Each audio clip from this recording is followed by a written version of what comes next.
Bienvenue à l'atelier solaire. Je vais commencer. Là, on a la présentation de nos panélistes. Je vais agir comme modérateur. Donc, on a une présentation, là, expliquer un peu l'état, malgré que c'est peut-être inutile avec ce que M. Fitzgibbon a dit hier, mais en tout cas, on va peut-être se rendre plus loin. On a réservé un 15 minutes de questions, étant donné que c'est sûr qu'on fait du solaire maintenant au Québec. Fait que si on a les experts, je vais vous les présenter. Je suis vraiment content, je suis vraiment heureux qu'ils soient avec moi ce matin.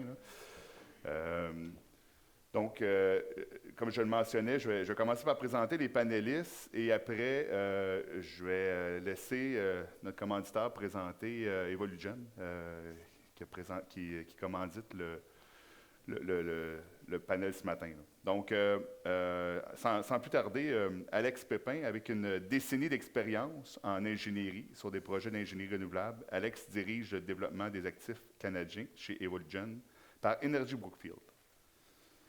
Ensuite, Angelo, à ma gauche ici. Depuis 2022, Angelo est le premier directeur dans la pratique Utilities de PwC à Montréal et s'occupe d'implantation technologique et garde toujours un œil sur la transition énergétique. Angelo a aussi été chez Hydro-Québec pendant 14 ans en charge de l'évolution des réseaux de distribution.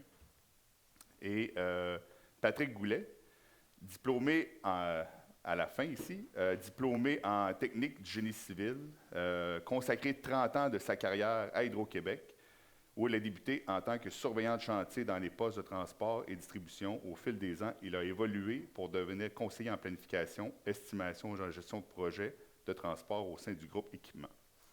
Et enfin, moi-même, chez CIMA depuis 2006, j'ai participé aux appels d'offres pour les projets éoliens d'Hydro-Québec, où j'ai soutenu les promoteurs pour l'interconnexion. Je suis associé chez CIMA Plus depuis 2014, puis je m'occupe des projets d'énergie renouvelable, parc éolien, parc solaire, bandes batteries, pour diverses entreprises de développement et aussi en construction. Je suis aussi président du comité solaire pour l'ACPER, donc tout ce qui est solaire, ça passe par moi. Je m'avais peut-être vu à LCN hier, là. Je suis rendu une vedette. Fait que sans plus tarder, je vais laisser la parole à Evolugen. Parfait. Donc, merci Jean-Hugues. Merci à tout le monde d'être présent en si grand nombre. C'est la dernière journée. Vous avez peut-être eu une grosse soirée hier soir. Donc, je vous remercie. Un bon café. On est parti pour parler de salaire. Je m'appelle Alexandre. Plusieurs d'entre vous me connaissent. Avant de parler d'Evolugen, je vais vous parler un petit peu de moi. Un petit bout égoïste ce matin. Je me pince quand même d'avoir entendu le ministre de l'Énergie parler d'appel d'offres dédiés au solaire. C'est un peu notre marotte à l'ACPER. On a fondé le comité solaire en 2018 par pur pragmatisme, par pur intérêt d'essayer de regarder ça avec d'un œil pragmatique pour le futur énergétique du Québec. Donc, on va continuer. Avec l'atelier, on va quand même le faire. Ça va être pertinent, mais je vous invite à réfléchir tout de suite à vos questions. On a la chance d'avoir plusieurs types d'expertise sur le panel aujourd'hui. Moi qui est plus large scale, avec Patrick qui est plus à l'échelle du résidentiel, du côté utilité et de l'ingénierie des systèmes électriques. Donc, je vous invite à réfléchir à vos questions. On va se garder du temps à la fin. Laissez-moi maintenant vous parler d'Evolugen, organisation pour laquelle j'occupe le rôle de vice-président au développement des actifs. Depuis maintenant 1 an et demi. Evolugen, en fait, c'est le nom de la plateforme canadienne de Brookfield Renewables, qui est connue d'entre tous. Tel que présenté par mon collègue Michel Archambault hier, on est un des plus gros gestionnaires d'actifs dans le monde. L'énergie, c'est seulement 10% de notre business. C'est 750 milliards d'actifs en dollars américains sous gestion en ce moment. 180 000 employés dans le monde dans la division de tout Brookfield Asset Management. Si on se ramène à la plus petite échelle des énergies renouvelables, c'est un humble 70 milliards d'actifs sous gestion, 3 200 employés globalement, 24 000 mégawatts, dont une bonne partie d'hydro et barrage.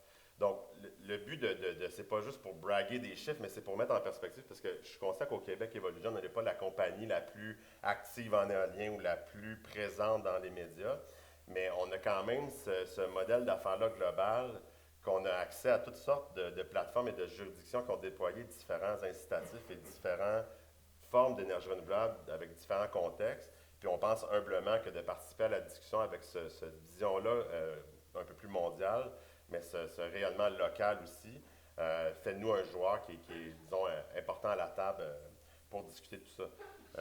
Je ne sais pas si vous pouvez juste revenir la slide d'avant, j'avais d'autres chiffres là, à divulguer. Donc, notre portfolio, là, donc nous en développement, on développe beaucoup d'actifs. C'est principalement alimenté par le fonds de transition de Brookfield Renewables qui est dédié à des nouveaux actifs. Donc, il y a un critère d'additionnalité. Puis, ce n'est pas seulement pour solaire et éolien, mais c'est vraiment pour accélérer la transition énergétique. C'est vraiment le carbone.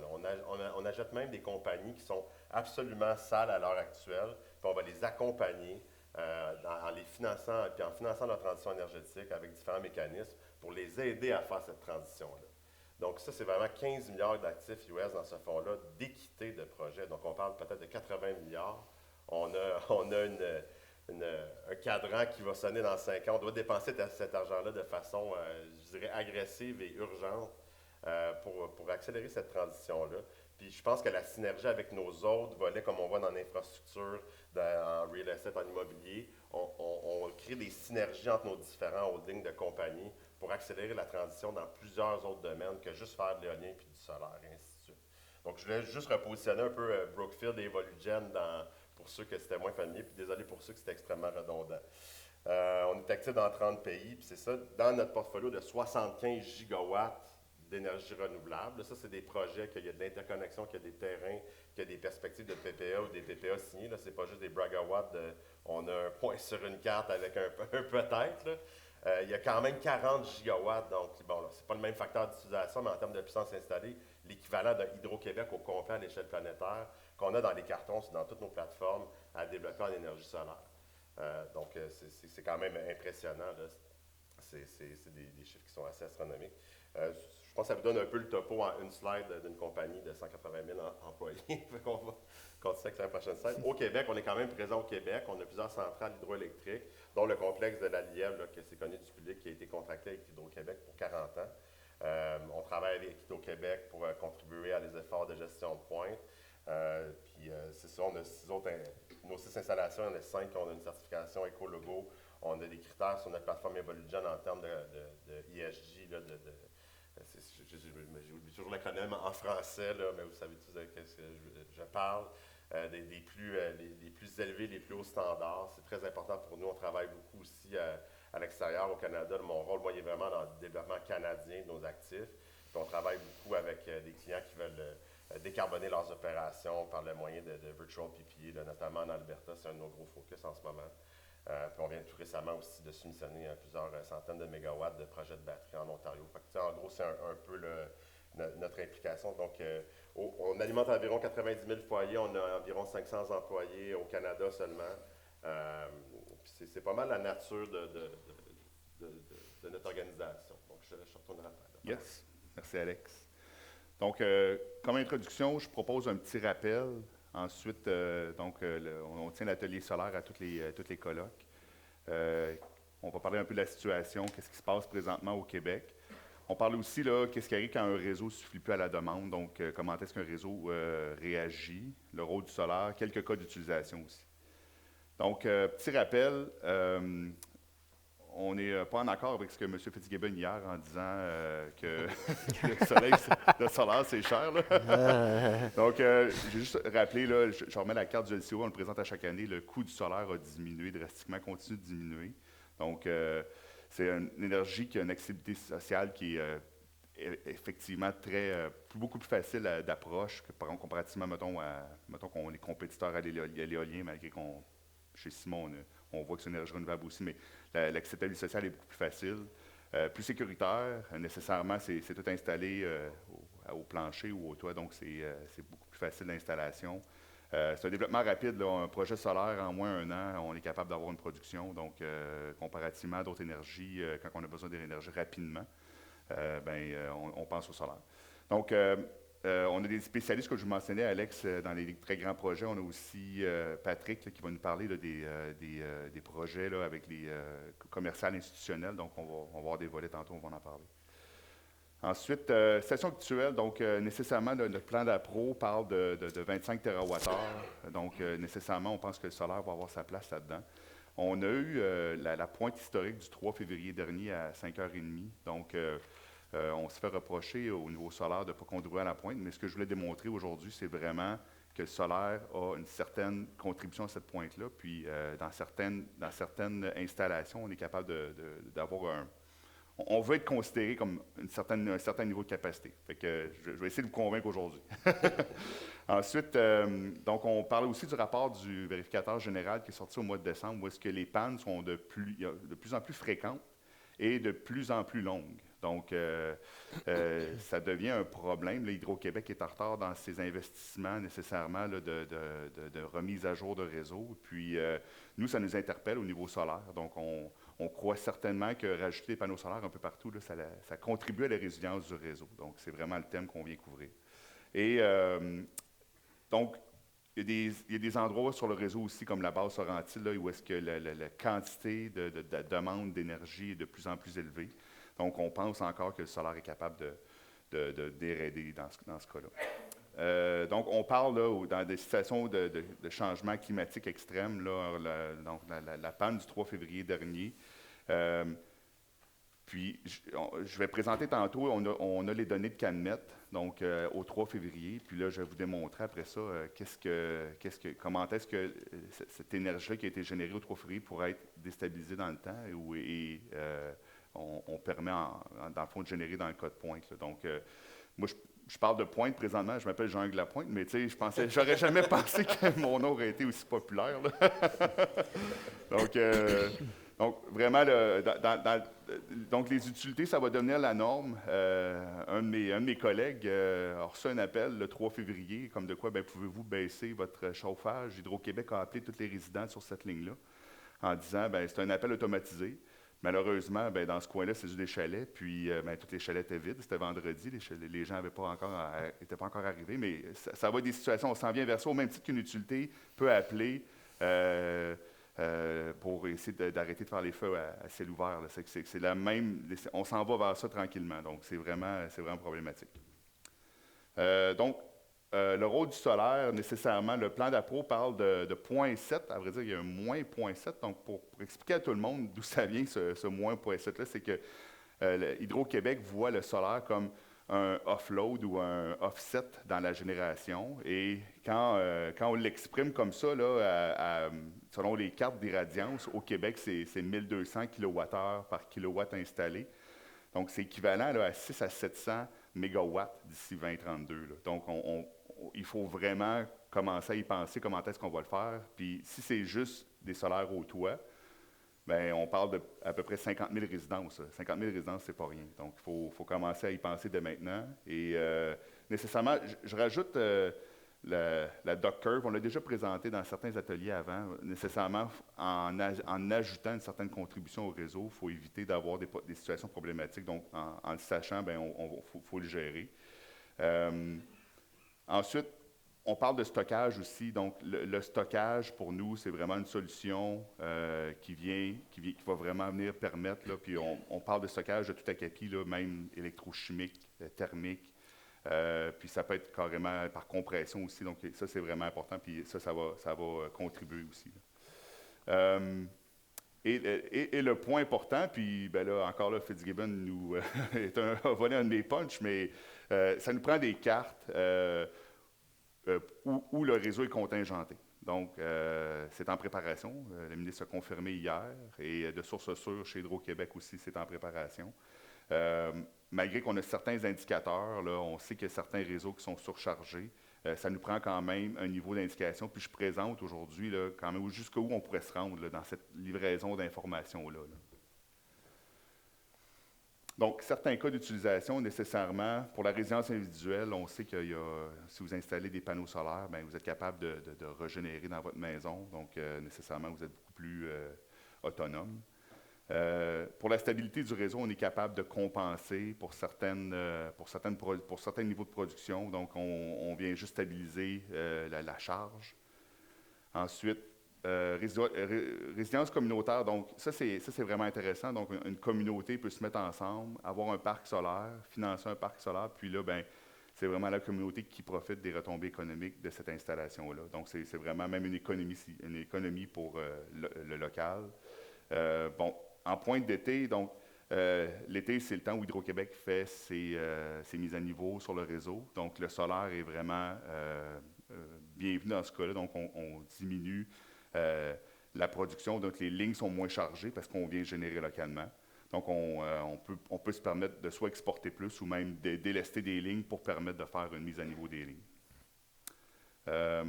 Ensuite, efficacité énergétique. Donc, je ne sais pas si Jeanne est dans la salle. Normalement, c'est un point important. Là. On voit, nous, les panneaux solaires qui peuvent nécessairement contribuer là, à l'efficacité énergétique. Là. Et participation à la pointe hivernale, en parlant de celle-là, justement. Donc, je vais vous juste présenter un petit graphique.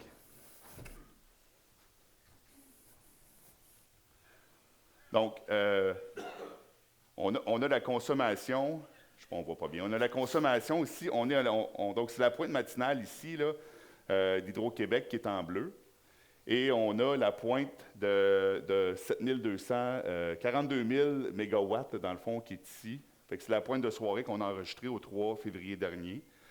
Et en rose un peu faible, dans le fond, désolé, mais ça sort. Donc, on a vraiment là, la production du parc solaire de Canmette. Donc, c'est une petite installation, là, à peu près une trentaine de kilowatts. On voit qu'on génère sur l'heure du midi à notre pointe, là, à peu près à 50 %. Puis, on a des variations climatiques. Donc, j'ai été chercher les données climatiques de cette journée-là. Puis, effectivement, on s'aperçoit qu'il y a eu une variation, fait que c'était dégagé. Puis après ça, on a un peu de neige. Donc, on comprend qu'il y a eu certaines variations dans le temps, dans la production.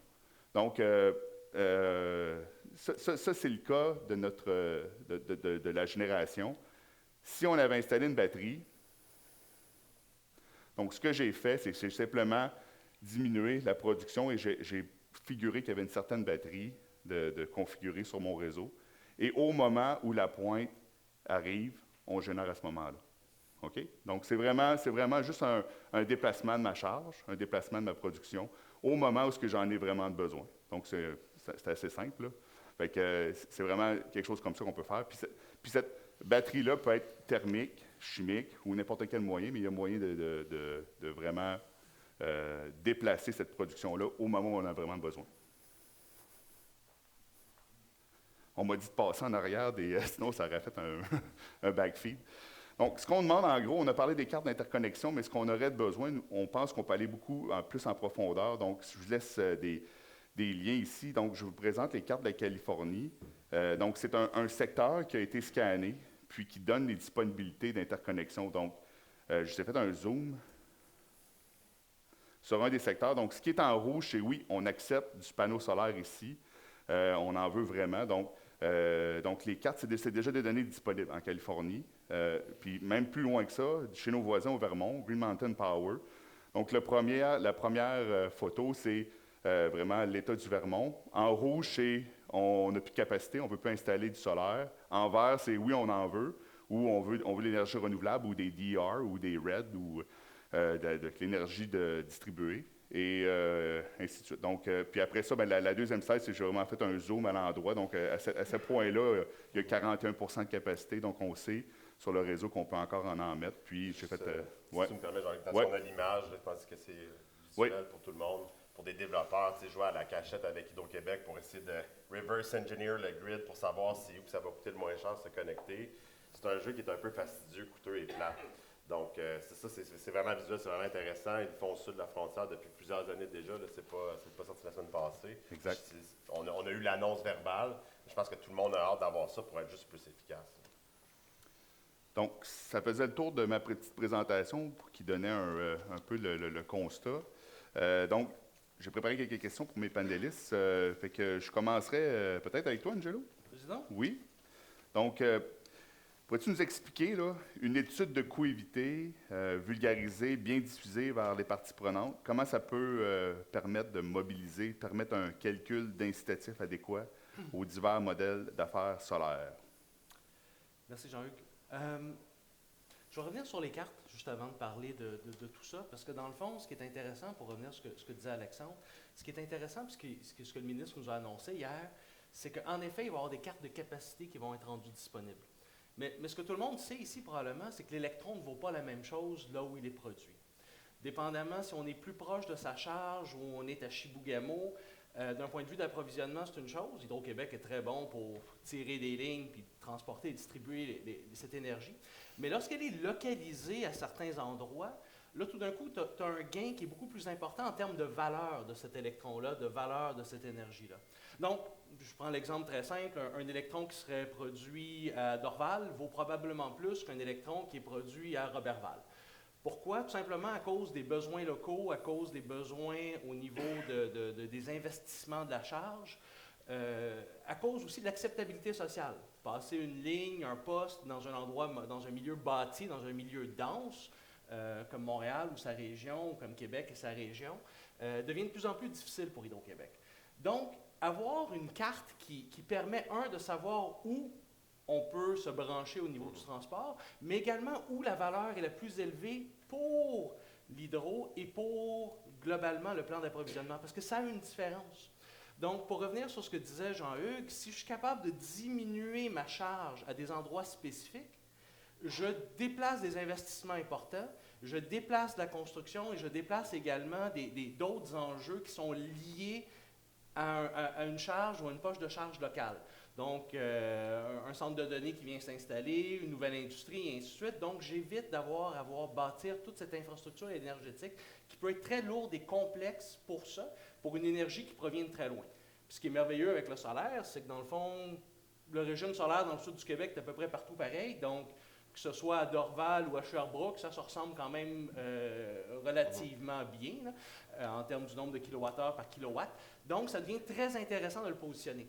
Donc, la demande par rapport à ça, c'est de dire oui, le premier pas, c'est de dire arrêtons de jouer à cache-cache pour dire où sont les bons endroits en termes d'interconnexion. Mais il faudrait pousser la réflexion encore plus loin en se disant où est-ce que ça vaut plus? Parce qu'il y a des endroits où ça vaut plus, il y a des endroits où il va y avoir une transformation pour Hydro et ça devient gagnant-gagnant entre Hydro et le promoteur et même le client. Et ça devient encore plus intéressant lorsque les règles du jeu sont connues, sues. Parce qu'on ne se le cachera pas, le salaire va arriver. Tu sais, les prix baissent, Patrick va en parler tantôt, les prix ont baissé tellement que ça va arriver. Donc, autant valoriser ça aux bons endroits, encourager les bons comportements, encourager le stockage, qui peut être thermique et autres, et permettre de socialiser quels sont ses coûts et ses valeurs à ces endroits-là. Donc, je ne sais pas, Est-ce que je sais pas s'il y a des gens qui c'est intéressant. Puis il y a aussi la valeur de la résilience. On a eu des grosses pannes récemment. Évidemment, là, regardez, le solaire à 6 heures, l'hiver, ça c'est pas la solution à tout. Mais je pense que le discours, c'est un peu de dire, si on fait la même erreur de passer à avoir une tunnel vision d'hydro à éolien, on va manquer le bateau, on va se réveiller dans 10 ans, il va y avoir du solaire partout dans les marchés interconnectés alentour de nous, puis on va avoir encore un peu la même philosophie. Donc, je pense que l'idée, c'est quoi la valeur qu'on associe à la résilience aussi de nos réseaux? On a vécu des grosses pannes, il y a des gens qui n'ont encore eu pas d'électricité. Le solaire, là, on a pris cette journée-là du 3 février principalement parce que je me rappelle, j'étais dehors, il faisait très froid, mais c'est une journée fortement ensoleillée. C'est quoi la valeur comme société qu'on va associer à la résilience? Absolument. Puis tu sais, je vois les anciens de Lac-Mégantic qui ont bâti le micro-réseau au niveau de Lac-Mégantic. Puis cette résilience communautaire-là avait une valeur à Lac-Mégantic, mais peut avoir une valeur encore plus importante lorsqu'on prend des processus industriels, lorsqu'on prend des zones à valeur ajoutée. Donc, dans la valeur, tu as la résilience, tu as la valeur de l'investissement réseau. Tu sais, c'est tout un stacking de différentes choses. Puis là, on pourrait rentrer dans le très technique de quelle est la valeur de l'injection en VAR, quelle est la valeur d'injection en... On n'ira pas là. Ouais, voilà. Tout ça pour dire, c'est que l'idée, c'est quand tu investis à un endroit, là où je veux en venir, c'est que l'électron ne vaut pas la même chose partout. Ouais. Donc, puis ça, il faut que ça soit clairement communiqué à tous les promoteurs pour avoir des solutions qui sont gagnantes. Oui. Moi, disons qu'on est dans les petites installations ici, alors la valeur pour le réseau, ça concerne moins les installateurs. C'est qu'on fait des piastres? Oui, je sais. Ben, par contre, le meilleur exemple que je peux donner, là, c'est en ce moment, là, moi, j'ai fait le tour de la province. Là. J'ai un répertoire, là, pour ceux qui ne le savent pas. Là, il y a un site web, là, Énergie Solaire Québec, puis c'est tous les installateurs. J'ai répertorié tous les installateurs partout dans la province, les consultants, puis les spécialistes aussi dans le thermique, dans le stockage thermique, puis dans la production thermique solaire.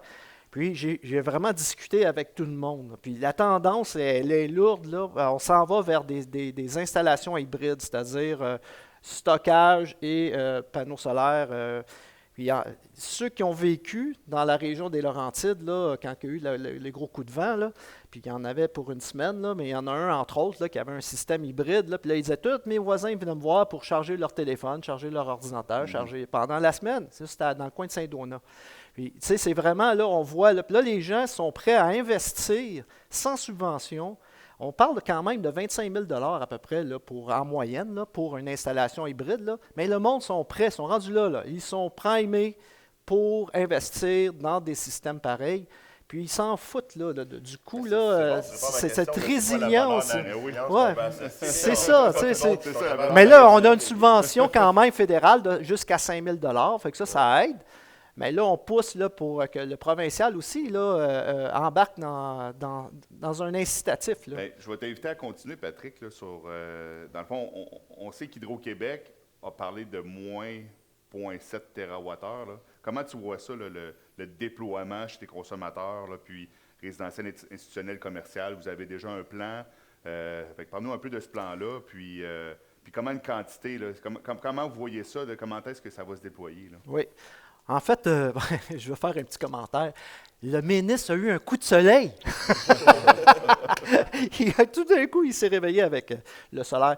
Mais on a fait une présentation à un des conseillers politiques là, vendredi dernier là, pour justement le volet installation commerciale, industrielle, résidentielle. Les petites installations en bas d'1 mégawatt. Là, pour démontrer qu'il y a vraiment un intérêt aujourd'hui, puis ça serait même important de faire, pour la résilience, de faire des installations pareilles. Là, c'est sûr qu'on a un incitatif déjà du côté fédéral de 5 000 mais là, il faut aller plus loin, c'est-à-dire pour le commercial industriel, on est barré à 50 kW, là, comme c'est là. Okay? À passer 50 kW, là, c'est... On la donne à Hydro-Québec, puis merci, bonjour la visite. Là. Bon, ça, il faudrait que ça change. Je regarde en Nouvelle-Écosse, là, ils ont monté la barre à 1 MW pour justement donner une chance à des installations de moyenne installation. Il faudrait aller vers ça. Mais il n'y a pas juste ça aussi. Je prends l'exemple aussi en France, puis Denis, là-bas, là, il va pouvoir me confirmer un peu là, dans quoi je m'avance. Mais en France, ils ont décidé de légiférer sur des installations jusqu'à 1 MW et 1 MW. Là, ils ont dit, pas besoin d'appel d'offres. Venez offrir votre projet. Puis là, c'est là qu'on parle des circuits. Là, on veut savoir où est-ce qu'on peut le faire. Bon, OK, on peut le faire là. Fine. C'est quoi votre installation? OK, nous autres, c'est communautaire, 500 kW. Puis le prix va être déjà déterminé sur ton revenu, sur ton installation. Tu sais, on n'aura pas à aller en appel d'offres pour des petites installations de même, puis ça va être fast track. Là. Ça va, tu sais, on va laisser faire toute la bureaucratie, là, puis les clauses, puis les ci, puis les ça. Là. Bon, on va s'en aller fast track. OK, on va mettre ça là, jusqu'à 1 MW. Puis nous autres, c'est là qu'on veut le faire. Ça va être un projet agrivoltaïque, peu importe. Là. Puis là, Hydro-Québec va regarder ça. Oui, fine, c'est beau. Quand est-ce que vous mettez ça en service? On va le mettre sur tel circuit, puis that's it. Mais c'est ça qu'il faut faire là, au Québec. On est rendu là, OK? Ouais. On est rendu là. C'est vrai qu'en France, ils n'ont pas le choix d'aller à vitesse grand V, là, nécessairement. Ouais. C'est une petite guerre là-bas, je pense. Oui. Le contexte européen est différent, là, c'est assez clair. Là, mais je veux dire, il n'y a rien qui nous empêche d'aller vers ça quand même. Là. Il y a plein d'exemples là, qu'on peut reprendre puis l'adapter ici pour le Québec. Là. Exact. Dernière question pour Alex. C'est la même question, mais c'est similaire. Là, mais selon le mode d'approvisionnement actuel, on a un appel d'offres de 480. Puis comment expliquer qu'il y a eu aussi peu de soumissions pour le solaire? Pourquoi il n'y a pas eu d'engouement? Vas-y. Ouais. Il faut comprendre que dans toute la chaîne de valeur verticale, pour qu'une industrie soit mature et compétitive, comme on l'est rendu en éolien avec la manufacture locale, des entrepreneurs, des sous-traitants, ça prend un certain temps et une certaine prévisibilité. Donc, je salue ce coup de chapeau à Stas et à nos amis qui ont déposé un projet solaire. Je leur souhaite de gagner. Mais je pense que c'est dur d'être compétitif quand tu n'as pas de prévisibilité puis tu as le choix entre deux entrepreneurs. Par exemple, les fondations, c'est un peu un coût, un risque en capitaux qui est quand même majeur. Donc, le choix du terrain, c'est pas mature. Mais si on s'en va vraiment vers des appels d'offres dédiés solaires, puis j'espère que ce ne sera pas 5 MW, là, si on s'entend sur un 300, 600 MW sur 2, 3, 4 ans, bien, des développeurs comme nous, des entrepreneurs, des sous-traitants, des firmes de génie conseil, bien, ça va permettre de développer cette chaîne de valeur-là verticale. Puis moi, à mon sens, d'un peu purement là, hyper haut niveau, là, en faisant abstraction de tous les incitatifs commerciaux. Si la différence entre l'Alberta, exemple, puis le Canada, c'est 10 sur les radiations solaires, puis il y a des appels d'offres qui sont sortis à 5-6 sous le kilowattheure dans les 5 dernières années, ben, on va être à 5,5, 6,5 sous le kilowattheure. Puis là, on n'a même pas parlé d'ITC encore. Donc, tu sais, qu'est-ce que je veux dire, c'est qu'on ne saura pas le vrai coût du solaire tant qu'on ne se donnera pas les moyens de le savoir. Donc, faire des appels d'offres, puis mobiliser l'industrie avec de la prévisibilité, puis du volume aussi. Là. Quand tu dis ITC, qu'est-ce que tu veux dire? L'Investment Tax Credit qui est à venir, mais qui va sûrement aller chercher des bons incitatifs sur l'investissement en capitaux. Donc, je pense que ça répond un peu, là, Oui. sans rentrer trop dans les détails. Là. Puis, on veut en développer, tu sais, je pense que ça a été annoncé hier, puis on ne sait pas combien encore, mais c'est une évidence, là. Puis comment tu vois ça, tu sais, ce serait quoi les conditions idéales pour développer? Pour Brookfield, là, on veut développer du solaire. Bien, c'est ça, sur ma liste qu'on s'était préparé avant, les 2 des 4 items, ils ont été annoncés par le ministre, donc on ne passera pas 15 minutes là-dessus, donc justement avoir de la visibilité, puis je pense aussi, comme Angelo a souligné, c'est dans le calcul aussi, si on va soumissionner un site éolien dans le fond de la Gaspésie, c'est super, mais si l'électron va se rendre à Québec, par exemple, ben comment que c'est calculé du côté? On n'a pas de visibilité comme, est-ce que c'est 2 sous du kilowattheure? Est-ce que c'est 0,5 sous? Parce que si la différence entre l'éolien et le solaire, c'est 2 ou 3 sous le kilowattheure, mais qu'entre les deux, il y a tout un nouveau réseau de transmission à maintenir. C'est ça que, pour les Hydro-Québécois, puis là, je ne parle pas comme privé, je parle de quelqu'un qui paye des factures d'Hydro-Québec, on est en droit de demander un processus qui va nous donner la vraie réponse pragmatique, pas juste d'isoler le coût de génération, peu importe la distance de transport, puis de laisser Hydro-Québec faire cette analyse-là, que je ne suis pas en train de dire qu'elle n'est pas faite correctement, mais pour les développeurs, je pense que c'est un peu ça. Puis également, continuellement bâtir de l'infrastructure, c'est le modèle d'affaires qui a été reconnu depuis longtemps, dans le fond, de dire on va bâtir des lignes à haute tension. L'enjeu, c'est que de plus en plus, il y a des enjeux d'acceptabilité sociale. On l'a vu au niveau de certaines lignes qui ont été passées à certains endroits, qui ont causé de la friction avec les citoyens. Donc, dans le fond, se rapprocher des centres de consommation signifie également diminuer, protéger notre patrimoine visuel, diminuer certaines constructions au niveau des lignes de transport, puis également gérer des problèmes très locaux au niveau de la charge. Donc, je pense qu'il faut prendre ça comme un tout, dans le fond, et être le plus transparent possible pour que l'industrie soit un vecteur de solutions pour Hydro. Puis de rapprocher. Puis tu sais, tantôt, Jean-Hugues parlait de la pointe d'été également. Ouais. La pointe d'été est quelque chose qui est de plus en plus présent. Hein? Oui. Vous avez tous des airs climatisés maintenant. Et quand j'étais jeune, on n'en avait pas. On dormait dans le sous-sol en été, mais là, on en a tous. Donc, de plus en plus, on voit des pointes d'été qui commencent à se présenter. Donc, là-dessus, le solaire devient une solution. Et il y a une valorisation associée à ça. Donc, je pense qu'il faut le regarder maintenant beaucoup plus globalement en termes de... Oui, puis je veux juste ajouter, maintenant, tu as des thermopompes qui sont hybrides. OK? On parlait de climatisation, de chauffage là, au déjeuner ce matin. Puis là, il y a des installations, là, c'est commercialisé, là, c'est disponible. Là. Tu as 3 panneaux solaires, puis c'est branché directement dans ta thermopompe. C'est une thermopompe adaptée pour ce genre d'installation-là. Puis, tu n'as pas d'onduleur. Fait que le coût est vraiment pas cher. C'est à peu près 1 000 $ de plus pour avoir les 3 panneaux. Puis, tu peux surchauffer ta maison l'hiver, là, OK, carrément. Là, parce que là, c'est juste le solaire qui va le faire rouler, ta thermopompe. Puis, rendu à 6 heures, là, quand le soleil est à 5 heures même, ça dépend de quel mois qu'on parle, là, même l'été. Tu surclimatises, puis c'est encore là. Puis moi, j'ai été témoin, j'étais allé visiter une maison dans les Laurentides à Sainte-Agathe, qui a cette installation-là. Il surchauffe sa maison, puis il m'a monté sa consommation de Hydro-Québec pour la thermopompe parce qu'il a isolé chaque circuit. Puis le mois d'octobre, OK, il a utilisé seulement sur le réseau de Hydro-Québec 124 kWh pour le 30 jours au complet. Là, le reste du temps, c'est la thermopompe au solaire qui a fonctionné. Là. C'est extrêmement efficace. C'est vraiment une belle porte là, pour se conscientiser à ce qu'on consomme. Là, ouais.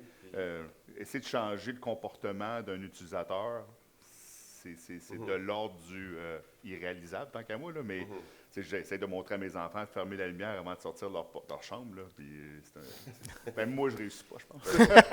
Pour revenir à la question par rapport aux appels d'offres, puis comment que le solaire peut bien se positionner, c'est que si on fait un appel d'offres pour tout, on parle des melons d'oie avec des pommes et des oranges, ça ne rend pas service à personne. C'est pas ça l'idée. Je pense que un des avantages du solaire, c'est qu'il peut être déployé plus près aussi. c'est au sol. Là. Mettons, on parle d'un projet, c'est au sol, c'est facile avec un écran visuel, ça ne fait pas vraiment de bruit, il n'y a pas de bruit de pièces mobiles, on ne voit pas comme une éolienne à distance, on n'en voit pas des rivières. Donc, là, il y a un enjeu de question d'usage des terres à proximité des grands centres avec les agriculteurs qui doivent, c'est un sujet qu'on doit purger, mais s'il n'y a pas... on ne force pas la discussion, on ne l'aura pas. Mais au-delà de ça, si on a mis des serres sur les toits des édifices, Exact, à côté de chez ça. nous, l'ancien siège social de Sears, c'est Ouais. une serre en haut. Ouais. Ces espaces-là C'est en ça. hauteur peuvent aussi être utilisés. Et là, tu te retrouves en plein cœur de là où tu es le plus congestionné Mais en termes énergétiques. Pour compléter ma pensée, puis avec le thème de l'atelier, qui est l'argument massu pourquoi on ne fait pas ça au Québec, là, c'est la résilience, puis la pointe, puis la base. Selon vous, ça fait plus de sens mettre des batteries à côté de l'éolien à Bécomo ou d'en mettre à côté de 4 parcs solaires distribués stratégiquement qui vont acheter de la résilience, puis qu'on ne va pas transporter de la pointe sur 2000 km? C'est cette question-là qu'il faut répondre. Puis en ce moment, on n'a pas les outils et le cadre réglementaire pour arriver à proposer des solutions. Fait que ça va être notre débat de la prochaine année, je pense. Ouais. Ça va être, Mais au moins, il y a une ouverture. Oui, puis quand il faisait allusion tantôt pour les terres agricoles, moi, je m'intéresse beaucoup à l'agrivoltaïsme qui est très populaire en Europe. Là, c'est en train de vraiment, ils sont en train de cramer les terres agricoles avec des panneaux solaires, mais c'est harmonisé avec l'agriculture. Fait que ça n'empêche pas l'agriculteur de continuer à exploiter sa terre. Mais en plus, il y a un revenu avec ça. Là. Fait que là c'est des genres de concepts qu'il faut voir ici au Québec. Là. Puis on est capable d'adapter ça dans notre climat aussi. Là. J'ai discuté avec une firme en Allemagne, là, Next to Sun, là, pour les nommer. Là. Puis eux, ben, ils font ça dans des systèmes verticaux. Je trouve ça brillant. Là. C'est vertical, est-ouest. Fait qu'ils prennent les pointes du matin et du soir avec la position verticale comme ça. Puis ça fait des corridors. L'agriculteur continue à exploiter sa terre. Ça ne prend pas d'espace. Puis ça fonctionne très bien. Là. C'est vraiment efficace comme système. Là. On a un peu de temps encore. Je pense qu'on peut continuer. J'aimerais parler d'approvisionnement. Donc, l'approvisionnement des modules, certains projets, en tout cas, sur lesquels on a travaillé, ont été carrément déplacés.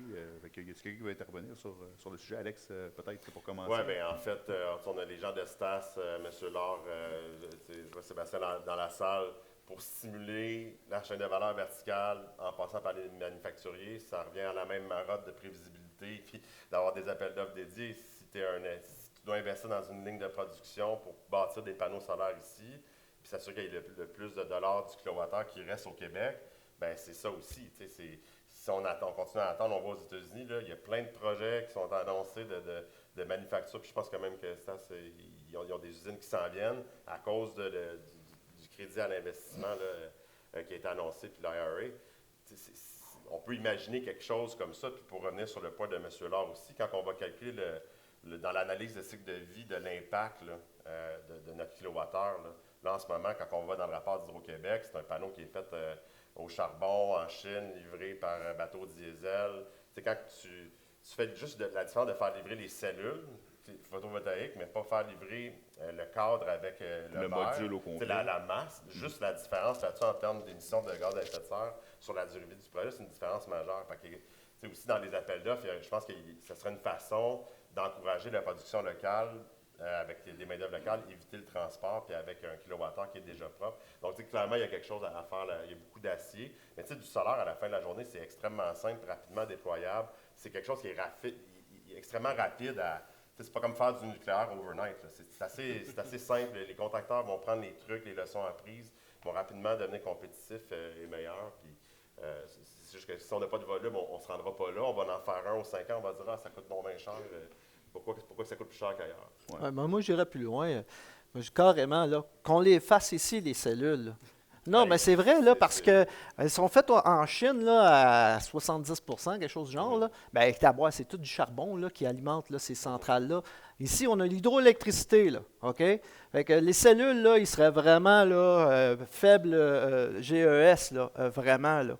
Puis c'est une technologie de pointe, là, aussi, là. Puis on est capable de faire ces choses-là, mais il faudrait se lancer, là, me semble. Là. On a déjà là, un fabricant, là, Stas, mais il reste les cellules à faire. Là. Ça serait intéressant. On pourrait les vendre partout. Là. On serait les plus bas dans l'empreinte de carbone. Clairement. Oui. Puis, pour reprendre la question que M. Laure a posée au ministre hier, là, peut-être en langage, donc STAS, ma compréhension, c'est qu'ils gagnent des appels d'offres à cause de leur faible émission de GES. Donc, est-ce que c'est quelque chose qui pourrait aider dans les appels d'offres? Comment vous pensez, peut-être Angelo? Écoute, absolument. Pour revenir sur ce que mes collègues ont dit, quand on compare le solaire, il faut comparer des pommes puis des pommes, des oranges et des oranges, puis des bananes et des bananes. Donc, le solaire a son bouquet d'avantages, puis ça en fait partie. Puis, être capable de compétitionner correctement puis d'évaluer l'entièreté de la chaîne, pour moi, c'est gagnant. Puis que les cellules soient faites ici ou qu'elles sont faites ailleurs, puis je veux dire, à un moment donné, comme tu disais, Alexandre, l'aluminium peut venir d'ici, dans le fond, qui est bas en carbone. On a déjà une chaîne d'approvisionnement qui permettrait de faire une grande partie de ce qu'il y a à faire. Et après, écoute, il ne suffira que de mettre un parc solaire à côté d'une usine de cellules. Ouais. Et voilà, c'est self-fulfilling prophecy. Yes! Ouais, puis outre l'impact, tu sais, avec tout ce qui va se passer dans les prochaines années aux États-Unis, on le voit, avoir des turbines pour nos appels d'offres, c'est compliqué. Avoir des modules, ça va peut-être être compliqué aussi avec l'IRA. On a entendu Mamen parler à cet effet-là hier. Fait que juste en termes de sécurité d'approvisionnement, d'avoir un minimum de capacité pour accomplir nos buts, puis pas dépendre de 100% de juridictions voisines, ça aussi, ça a un coût. Le coût d'opportunité de ne pas être capable de s'approvisionner en temps pour accomplir nos objectifs, il est énorme. Surtout avec les enjeux géopolitiques qu'on voit de plus en plus avec la Chine. Je pense qu'il y a un filon probablement là, un filon batterie. Ça. Il y aurait probablement un filon. Comme j'avais expliqué, M. Fitzgibbon adore la filière batterie, mais ce que j'avais essayé d'y expliquer il y a 2 ans, c'est qu'il faut voir le panneau solaire comme une batterie qui se recharge seule à chaque jour, quoi, qui est faite avec l'hydroélectricité, qui est chargée pour 25 ans. On a juste à l'exposer au soleil, puis elle va décharger son énergie, donc pas besoin de la recharger. J'avais essayé de faire une analogie en disant, il y a quand même un business case à regarder à ce niveau-là. Là. Je ne suis pas un expert du manufacturier et de l'approvisionnement des matériaux en tant que tel. Là. Je pense que ce n'est pas aussi simple, mais ça doit être regardé. Puis c'est sûr que dans le sillon d'appel d'offres avec un volume sur 5 ans, exemple, c'est le genre de sujet qui devient beaucoup plus sensé à contempler que ce soit juste une demande un peu pieuse. Je pense qu'on est là. Fait que nos discussions dans la prochaine année, ça va être de planifier un approvisionnement. Puis les lignes de transport. Je pense que ça va être notre discussion. Fait qu'on vous laisse garder 15 minutes, là, une période de questions. Fait que, levez-vous, nommez-vous, puis parlez fort, là, j'imagine, mais allez-y. Ouais. Mon nom, c'est Jacques Gauthier. J'essaie de comprendre un peu sous l'angle d'un producteur, essentiellement. Lorsque les zones d'interconnexion disponibles vont être rendues publiques, tout le monde va se garrocher au meilleur endroit, on s'entend. Les Brookfield de ce monde là, qui déploient des milliards vont avoir des avantages évidents par rapport à n'importe qui d'autre. En fait, c'est ce qu'on veut. Je ne suis pas sûr de comprendre. On peut peut-être répéter la question. Mais juste pour que tout le monde comprenne, on parle quand les cartes vont être rendues disponibles, il va y avoir une surenchère probablement sur les terrains. Il faut que ce soit aussi mappé avec les ressources. Là. On s'entend qu'il y a un terrain qui n'a pas de ressources, il va peut-être être moins intéressant, mais... C'était mon autre point. La prémisse de la production d'électricité à base de solaire, c'est qu'il faut qu'il y ait du soleil. Est-ce qu'au Québec, il y a suffisamment d'ensoleillement au sud ou on peut montrer les cartes, mais principalement, toutes les juridictions avoisinantes ont déployé des quantités de solaire.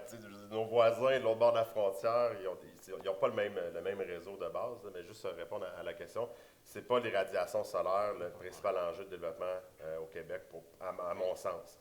Il y a des enjeux de corps de métier, il y a des enjeux d'usage de terre. Il y a d'autres enjeux qu'on va devoir purger pour arriver à des prix compétitifs comme on a eu à la fin en Ontario ou en Alberta. Ça, c'est la réalité. Il y a plein de projets solaires en Ontario qui sont à la même latitude qu'au sud du Québec. Ça c'est clair. Et en Europe, même, avec des rendements solaires beaucoup moins élevés qu'au Exact. Oui, en Allemagne, il y a à peu près 10%. Mais nonobstant, juste par rapport à la disponibilité de la ressource. Puis pour revenir au terrain, le meilleur exemple que je peux vous donner, regardez en Ontario, c'est peut-être pas le meilleur exemple de planification, mais ils ont lancé un appel d'offres d'urgence pour un problème de capacité de 600 et 900 MW de batterie. Ils ont publié l'état du réseau où ils avaient besoin de puissance. Ça l'a fait exactement ça. Ça a été la folie du real estate. Les fermiers signait. Tu sais, ça a été exactement ça, mais je peux vous confirmer qu'on n'a pas eu un avantage. C'était du cas par cas. C'était aller prendre un café avec le fermier, s'asseoir, what's in it for me. Donc, je comprends d'où vous venez, mais au contraire, des fois, on est désavantagé parce qu'on ne peut pas être dans toutes les localités, dans toutes les MRC, dans toutes les municipalités. Fait que c'est là que la notion de partenariat, je pense que les municipalités et les propriétaires terriens vont prendre le temps aussi de s'asseoir un peu avec les développeurs puis voir avec qui le mariage est plus aligné. Je te dirais un peu. Non, c'est correct. Ouais. Puis, Ben, C'est une réalité, il va y avoir une surenchère. peut-être. Mais est-ce que c'est mieux ça ou jouer à cache-cache, à filer 75 études exploratoires puis à se refaire une Ce que Green Mountain Power a fait, c'est cartographier le réseau de distribution. Puis on pense que le solaire est beaucoup plus communautaire et beaucoup plus près de la charge.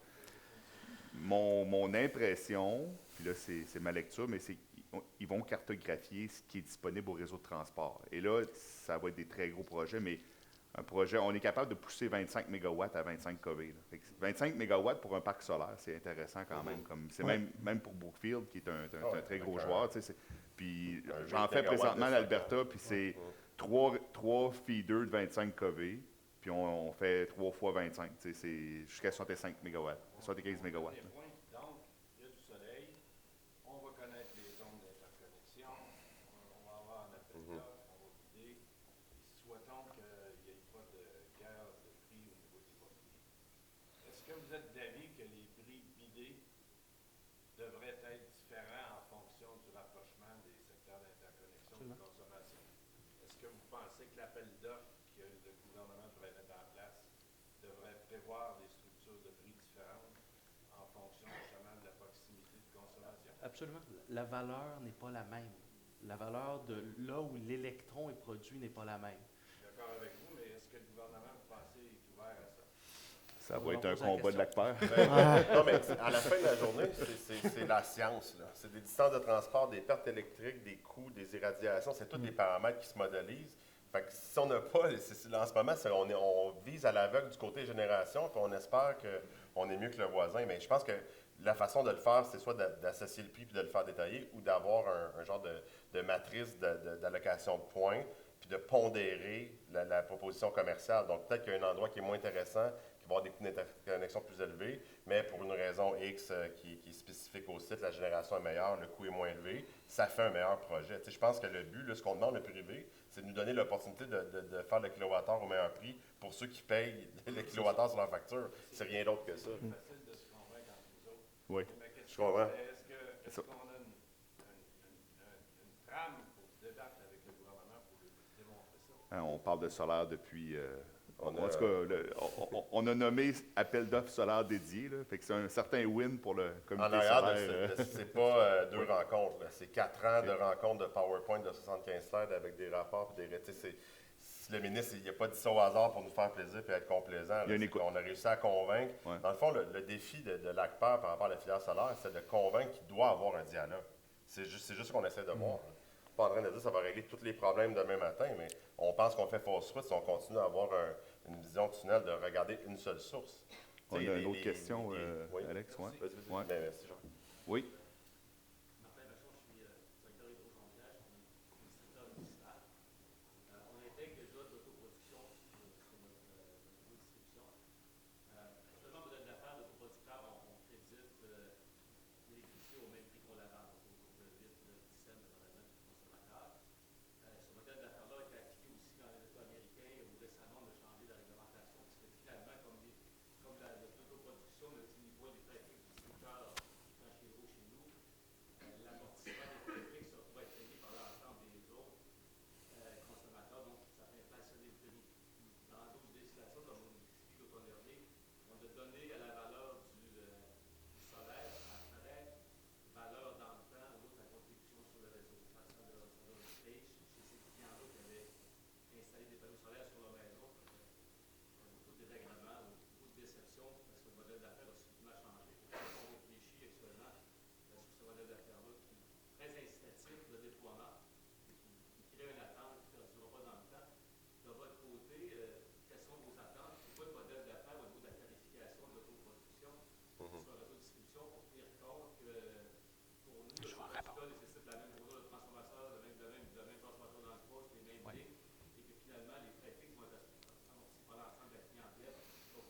Je vais- Toi, tu y aller? Oui. Ouais. Donc, c'est quel modèle d'affaires vous aimeriez que le Québec, au niveau de la planification, installe, qu'on puisse être nous aussi comme distributeurs des promoteurs de votre énergie, sans la subventionner ou sans que l'ensemble de nos clients l'évitent pour un tarif plus équitable?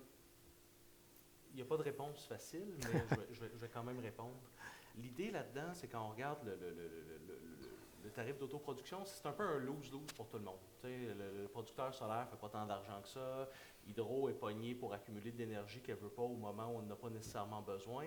Puis tu finis, si on pousse là-dedans, tu te retrouves avec le dot curve, hein, la courbe en forme de canard. Donc, il y a deux choses à regarder quand on regarde ça. D'un point de vue tarifaire, je ne pourrais pas me prononcer sur ce qu'Hydro peut faire, mais il y a des tarifications qui peuvent être faites à la puissance. Il y a des tarifications des modèles tarifaires qui sont différents, où l'énergie est vue différemment en termes sur le modèle tarifaire qui permet de récupérer les investissements. Donc, si je vais sur un modèle à la puissance, par exemple, où le client est tarifé par rapport à son entrée électrique, et plutôt que par rapport à sa consommation énergétique, donc qui vient supporter ton coût de réseau, ça permet d'éviter le utility debt spiral. Mais l'autre chose à regarder vraiment, c'est comment est-ce qu'on rend ça gagnant-gagnant entre le client et le distributeur d'énergie. Puis le distributeur d'énergie a besoin d'énergie à certains moments. Hein, n'a pas besoin d'énergie, puis il a besoin d'être capable. Il y a des moments où il achète l'énergie plus chère, il y a des moments où il l'achète moins cher. Puis ça, dans le fond, le client, présentement, à travers l'autoproduction, il est protégé de ça. Il y a toujours son 8 cents du kilowattheure, dans le fond, qui est son autoproduction. Mais on s'entend qu'en été, à midi, probablement, au patrimonial, ça vaut 2 cents, puis à la pointe, ça en vaut 14. Donc, l'idée là-dedans, c'est de dire, est-ce qu'il y a moyen d'imposer des normes au niveau de l'accumulation? Je reviens toujours sur le stockage, parce que du solaire sans stockage dans le résidentiel, ça crée des problèmes. Du solaire avec du stockage qui soit thermique, à l'eau chaude, avec des batteries, avec ce que vous voulez, là, dans le fond, un moyen de stocker cette énergie-là, permet justement cet arbitrage-là, dans lequel le client n'est plus nécessairement un autoproducteur, mais devient un membre actif du marché énergétique. Donc, on le voit dans des juridictions comme à New York, vous avez le Renewing Energy Vision et autres, où est-ce que, dans le fond, tu peux devenir quelqu'un qui fait partie de cette solution-là. Ouais, c'est ça. L'autre chose à regarder, juste une seconde, l'autre chose à regarder, c'est comment est-ce qu'on peut agréger cette énergie-là d'une façon ou d'une autre, que ce soit à travers des agrégateurs ou à travers d'autres, pour justement éviter qu'il y ait des enjeux bundlés, cette énergie-là, comme on peut le voir ailleurs, que ça devienne des IPP virtuels ou autres, qui permettent justement de valoriser les deux côtés. Oui, ce bon exemple là, qu'ils viennent de donner, c'est la Californie vient de refaire le mesurage net. Ce n'est plus le mesurage net. Là, ils appellent ça NEM 3.0. Puis, ils subventionnent le stockage parce que c'est un peu le point qui vient de sortir. C'est le solaire tout seul, sans stockage, c'est une nuisance pour le réseau. Là. Mais avec le stockage, là, on peut vraiment retourner dans le réseau quand il y en a de besoin.